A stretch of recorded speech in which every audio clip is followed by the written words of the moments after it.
Visit licensureexams.com and try our samples completely free of charge. The last disorder we're going to look at is the specific learning disorder. There are three specifiers according to the academic domain that's impaired. Linton. What? Did you say specifiers? Yes, dear. Yes, I did. Well, you got me there. I thought I'd sneak that in and try to get it past you, but that never seems to work. I know that's one of your favorite areas is specifiers. But let's have Hannah share your wonderful world of specifiers this time. What do you say? Okay. Yes. So just give it up and let her do it, okay? Okay, for real, I'm team specifiers too, Stacey. Okay, so don't let Linton think Details matter. Details matter. Yes. Yes. Okay, definitely something to talk about, especially when we're going into specific learning disorders. So the three academic domains we're looking at with specific learning disorders are going to be reading. So for example, inaccurate or slow reading, difficulty, decoding words, poor reading comprehension. We're looking at written expression. So problems with spelling, grammar, clarity of writing, organized ideas in writing. We're looking at mathematics, struggling with number sense, memorizing math facts, understanding concepts, or mathematical reasoning. And now these skills, though, these child skills, they have to be substantially and persistently below the average. Mm-hmm. Well, what I'd like to know is the kind of criteria that you would use, Hannah, to diagnose a specific learning disorder. Yeah, absolutely. So the first thing to really know about them, specific learning disorders, is that they often show up when a child starts school. We're talking about age 5, 6, 7. So the first thing is that the child has difficulty learning and using the academic skills in one of the domains I just mentioned. But next, the deficits also have to cause the child's academic performance to be much lower than what is expected for their age. Mm-hmm. So lots of poor grades, like teacher reports of the student struggling with material, performance below grade level on standardized assessments. This is where it kind of gets tricky, though, because if you talk about a kid who has ADHD, like symptoms, but it's only in math class or reading or writing, it's important to note that the kids will often anxiously avoid the subject they're having trouble in, right? So if these things kind of happen at the same time, we're like, it could be ADHD, but it's only in math class, right? They're not concentrating in math class. They're inattentive. They're getting out of their seat. They're acting, but you get them to reading and they're great. They're sitting there reading for 30 minutes. They're deep into their book, so we're looking at that strong distinction between those. So it's important to, again, put on that detective hat to determine which disorder criteria does that child meet. Gotcha. And how about duration? I'm guessing this isn't just like you have a specific learning disorder with a reading impairment because you didn't like a certain book you were reading in class. Like, how would you distinguish a specific learning disorder from a child who's just having temporary difficulty grasping new concepts or being interested in that material? Yeah, that's actually a perfect question. Yeah. So kind of for it to be diagnosed as a disorder, the learning difficulties need to persist over at least 6 months. Even with targeted academic help provided, we're talking tutoring, we're talking maybe you're doing a 504 plan where the kiddo's getting special, read aloud tests or something like that. It's beyond just these initial challenges, like I'm having trouble, we're moving up in reading to the chapter books. I'm having trouble keeping up. It's really an actual functional impairment over time, despite these safeguards or interventions that are in place. So they're not just failing, one bad reading or writing test. It's likely they're failing all of their tests and they're truly stunted in a way to where they really can't move forward. Mm-hmm.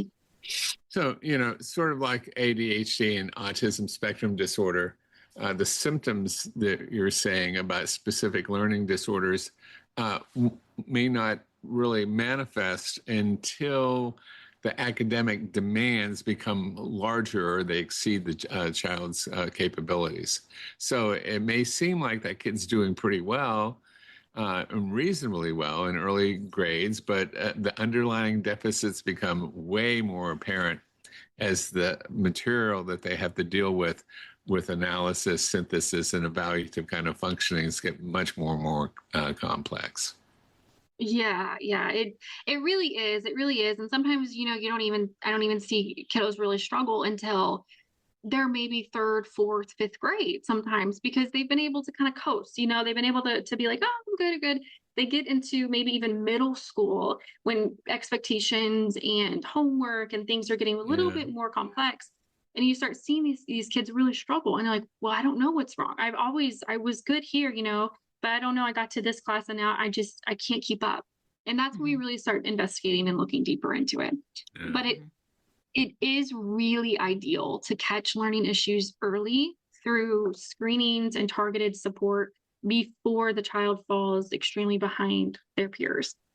So even if the severity of symptoms doesn't warrant a complete diagnosis, maybe it's just a 6-year-old who's really struggling with sight words or whatever it may be, but addressing those gaps proactively can make a really big difference in the long term of that child's academic career.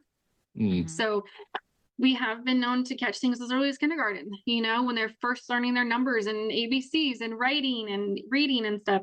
But I will always preach about early intervention strategies, because it really helps to get the child the support they need, as well as catching the brain in the crucial first decade of life. So I always talk about that kind of when we're talking about these things, because the first 10 years of your life, your brain grows the most. We know this, and according to research and science. So when we talk about that first decade of life, early intervention is where we want to be. You really want to grasp that so you can give the best outcomes for later on. That brings up a question I've always had with a lot of other diagnoses. The criteria they'll say for a kid is only like 3, but for an adult, it'll be 6. Or vice versa. And okay, I understand that. They're trying to catch the diagnoses earlier. Okay. Yeah. But in this situation, it seems like it's reversed. That, for kids it's 6, and for someone older it's 5. I'm confused. Yeah. Straighten me out, Hannah. So you're thinking it's reversed, like we should be pro early interventions? Yeah. I mean, I think so. I think where this lies is kind of what I was talking about, that because as humans, our brains are wired to learn, to pick up things and everything else. And we all know about neuroplasticity, how your brain will adapt and mold to things. We discovered that quite a long time ago. But when we talk about like specific learning disorders, we talk about the act of learning is a very complex brain activity, right? When you're talking about the way that your brain will learn and grow, that first 10 years of our brain is so crucial, because by 10 years old, your brain has now created so many different types of connections and molds and routes to talk to its other part of its brain. But those first years, when we're exposing kids to ABCs and communication and writing and skills, those parts of our brain, it becomes increasingly difficult to form those, what I call roads in our brain, which is if you form a new connection in a brain, like with writing, say we take writing, if you form that new connection, if we don't catch that early, that road to writing is going to be very difficult to pave as we get older, because our brain will become more concise and it would already have its connections there. And so we want to make sure that we catch it early, so those roads can be nicely paved over and not have to try to dig it out when we're older and our brain is already developed in a certain way. It sounds a lot like the Michigan roads. They're filled with potholes, just like everywhere, as far as the eye can see. So I wish there had been a little bit of early intervention, and we could have just some nice, non-bumpy roads. That was a really good analogy. Exactly. Yeah. I always use that as an explanation, because I think we're familiar with dirt roads and paved roads. And dirt roads are so much easier to make in a child's brain when it is just now forming a bunch of dirt roads, right?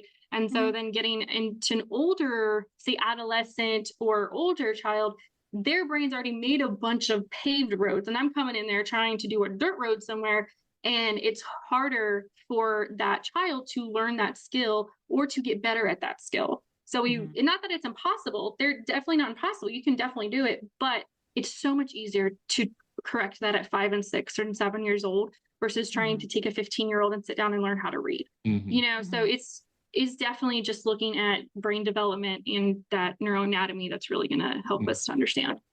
Okay, Hannah, let me ask you this. How do you tease apart whether it's like ADHD versus a specific learning disability versus both of those conditions happening simultaneously? So that's a very common question, actually, especially when I'm tutoring or talking to other counselors about this. Yeah. So differentials are just broadly a skill of their own. And it kind of goes back to what I was saying earlier about that basic neuroanatomy of where these disorders take place, how it helps to understand that differential diagnosing part. But when you're reading on the exam, you're reading a case study on the exam, you have to remember that ADHD and specific learning disorders commonly will co-occur. This is partly because of the executive functioning center of the brain. Now, a key piece in distinguishing between them is whether the academic skill deficits remain even when the ADHD symptoms are well managed. Let's kind of break that down a little bit.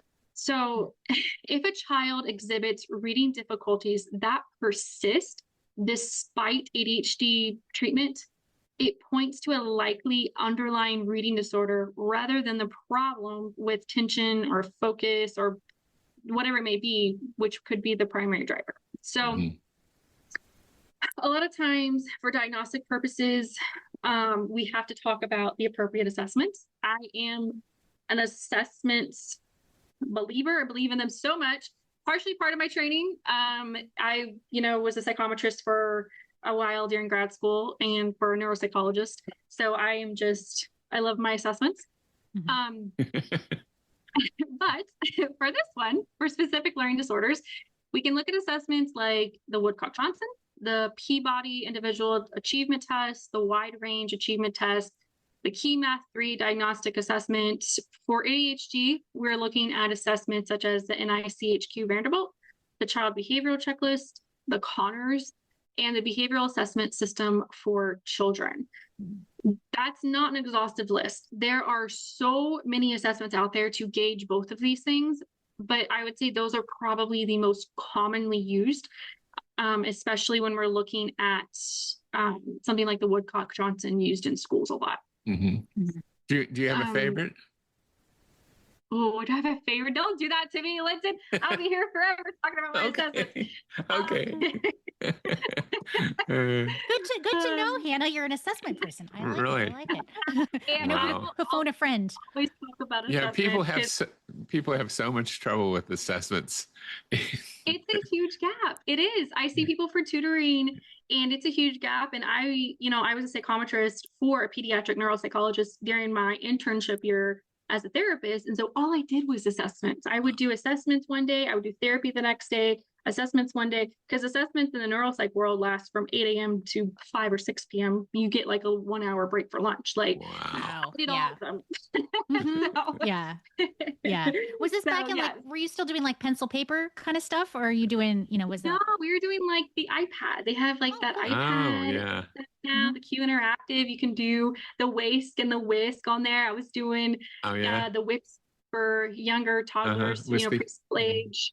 I will say, I think my favorite assessments are the IQ ones because they're fun. You get to have a whole variety of activities we're doing. And it's always just, I think it was a great time. So did you ever do like the CAT with the kids? I did the CAT. Yep, I've done that. Oh my gosh, I've done so many. I even ventured into doing retired football players assessments. So people who were they had CTE. So people from the 70s. So I got to meet some really cool footballers and do their cognitive assessments and stuff. So it was a great time. I love my little assessment training. It was great. Oh, that's very cool. Hey, Stacy, why don't you highlight 3 of the neurodevelopmental disorders that we covered today? Would you do that? Yes. Okay. So we have spent been down a long dirt road talking about these neurodevelopment disorders. And so we'll do a quick recap here. So we started off with autism spectrum disorder, and this involves persistent, so longer term, persistent deficits in social communication and interactions, as well as restrictive and repetitive behaviors. Those are the keys there. ADHD, attention deficit hyperactivity disorder, involves, again, that persistent pattern of inattention, hyperactivity, or impulsivity, or both. And that needs to have lasted for at least 6 months and is present in, remember, multiple settings, so not just one place. And several symptoms must have been present before age 12. And that's even if you're an adult. So, like, you got to go back in time and look at what was going on before age 12.